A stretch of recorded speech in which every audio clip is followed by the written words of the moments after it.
আসসালামু আলাইকুম প্রিয় দর্শক, স্বাগত জানাচ্ছি বিডি চ্যানেল 4 রাতের সংবাদে। পুরো সংবাদ জুড়ে আপনাদের সাথে আছি আমি মাহফুজা পলক। শুরুতে জানিয়ে দিচ্ছি আলমগীর হোসেন সিটি সংবাদ শিরোনাম।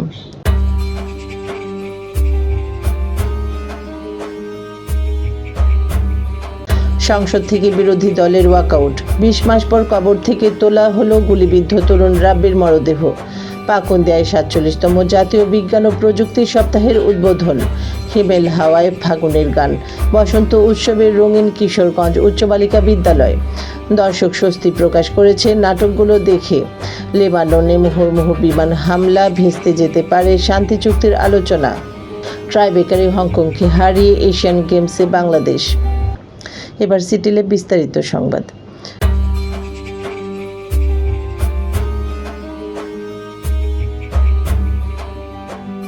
জাতীয় সংসদের অধিবেশনের থেকে আবারও ওয়াকআউট করেছে বিরোধী দল। আজ সন্ধ্যা 5:56 সংসদ থেকে ওয়াকআউট করেন তারা। সংসদের বিরোধী দলের নেতা ডক্টর শফিকুর রহমান বলেন, দুঃখজনক হলেও সত্য, বিরোধী দলের যৌক্তিক বাধা সত্ত্বেও যে কয়টি গণবিরোধী বিল আজকে পাশ হয়েছে, আমরা তার দায় নিতে চাই না, তাই সংসদ থেকে ওয়াকআউট করছি। এবার স্যাফরন ডিলার স্থানীয় সংবাদ।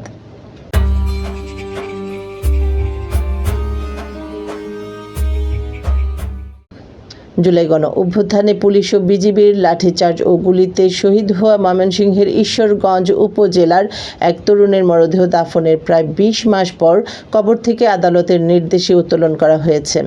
শহীদ আবু সুফিয়ান রাব্বি উপজেলার বরহিত ইউনিয়নের চরপুপাইল গ্রামের বাসিন্দা।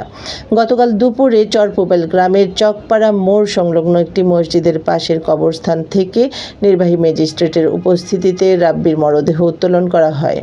পরে ময়নাতদন্তের জন্য মরদেহটি ময়মনসিংহ মেডিকেল কলেজ হাসপাতালে পাঠানো হয়। ময়নাতদন্ত শেষে একই দিন সন্ধ্যায় মরদেহ পুনরায় দাফন করা হয়। কিশোরগঞ্জের পাকুন্দিয়া উপজেলায় উদ্বোধন নির্ভর বাংলাদেশ গঠনে বিজ্ঞান ও প্রযুক্তি এই প্রতিপাদ্যকে সামনে রেখে 47তম জাতীয় বিজ্ঞান ও প্রযুক্তি সপ্তাহ উপলক্ষে 2 দিন ব্যাপী বিজ্ঞান মেলা, বিজ্ঞান অলিম্পিয়াড ও কুইজ প্রতিযোগিতার উদ্বোধন করা হয়েছে। আজ সকাল 11টায় উপজেলা চত্বর প্রাঙ্গণে এই আয়োজনের উদ্বোধন করেন উপজেলা নির্বাহী অফিসার রূপম দাস। জাতীয় বিজ্ঞান ও প্রযুক্তি জাদুঘরের তত্ত্বাবধানে এবং বিজ্ঞান ও প্রযুক্তি মন্ত্রণালয়ের পৃষ্ঠপোষকতায় উপজেলা প্রশাসনের উদ্যোগে এই অনুষ্ঠানের আয়োজন করা হয়। হিমেল হাওয়ায় ফাগুনের গান, বসন্ত এলো রাঙাতে প্রাণ এই প্রতিপাদ্যকে সামনে রেখে কিশোরগঞ্জ উচ্চ বালিকা বিদ্যালয়ে আনন্দঘন পরিবেশে পালিত হয়েছে বসন্ত উৎসব 1432। বৃহস্পতিবার 9 এপ্রিল সকাল 10:30টায় বিদ্যালয় প্রাঙ্গণে এই উৎসবের আয়োজন করা হয়। অনুষ্ঠানে প্রধান অতিথি হিসেবে উপস্থিত ছিলেন জেলা পরিষদ কিশোরগঞ্জের প্রশাসক খালেদ সাইফুল্লাহ সোহেল খান। বিশেষ অতিথি হিসেবে উপস্থিত ছিলেন জেলা শিক্ষা অফিসার শামসুন নাহার মাকসুদা। অনুষ্ঠানে সভাপতিত্ব করেন বিদ্যালয়ের পরিচালনা পর্ষদের সভাপতি মাসুদুল হাসান। এবার বেলিফুল ক্যাফে এন্ড রেস্টুরেন্ট বিনোদন সংবাদ।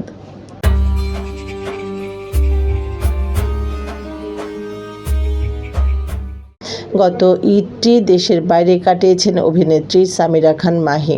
ঈদের আগে তিনি উড়াল দেন যুক্তরাষ্ট্রের উদ্দেশ্যে। এখনও সেখানেই রয়েছেন তিনি।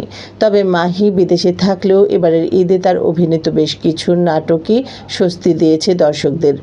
একই ধরনের নাটকের ভিড়ে মাহি অভিনীত সুপ্তাদের বাড়ি সত্যি প্রশংসার দাবি রাখে। ইমরুল রাফাত পরিচালিত এই নাটকে 4 বোনের গল্প দেখানো হয়েছে, যেখানে নায়ক নেই। এর মধ্যে মাহি অভিনয় করেছেন মেজো মেয়ের চরিত্রে, যে একরোখা ও জেদি।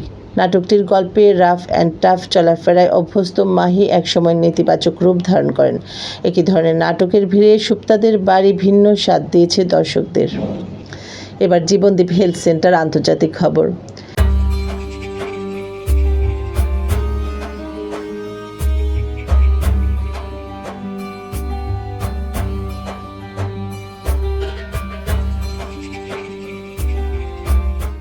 লেবাননে হামলার জেরে অনিশ্চয়তায় পড়েছে স্থায়ী শান্তি চুক্তি আলোচনা।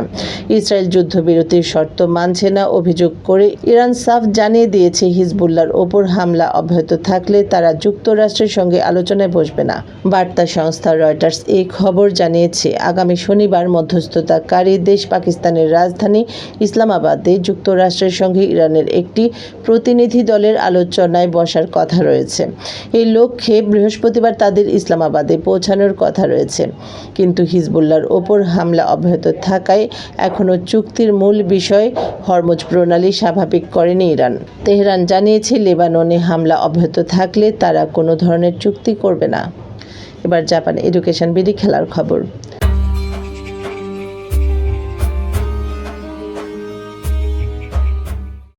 উজবেকিস্তানের সঙ্গে আগের ম্যাচে ড্র করে এশিয়ান গেমস হকি থেকে ছিটকে যাওয়ায় শঙ্কায় পড়ে যায় বাংলাদেশ। তবে আজ হংকংয়ের রয়্যাল থাই এয়ারফোর্স হকি মাঠে স্থান নির্ধারণী পর্বে হংকং চায়নাকে হারিয়ে এশিয়ান গেমসে খেলা নিশ্চিত করল লাল সবুজের প্রতিনিধিরা। 4-4 ব্যবধানে নির্ধারিত সময়ে খেলার পর ট্রাইব্রেকারে 3-2 গোলে শেষ হাসি বাংলাদেশ। দর্শক, সংবাদ শেষ করার আগে ম্যাপল ইন্টারন্যাশনাল স্কুল শিরোনামগুলো আরও একবার।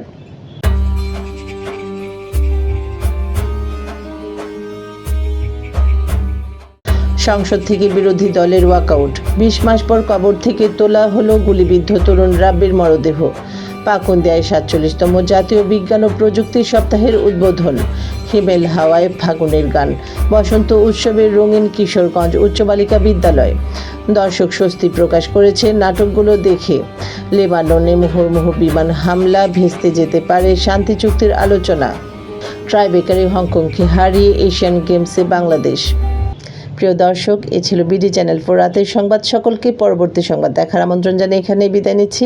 আপনারা ভালো থাকুন, সুস্থ থাকুন। নিত্য নতুন খবর পেতে বিডি চ্যানেল 4 এর ফেসবুক পেজ ও ইউটিউব চ্যানেলের সঙ্গেই থাকুন। শুভরাত্রি। আল্লাহ হাফেজ।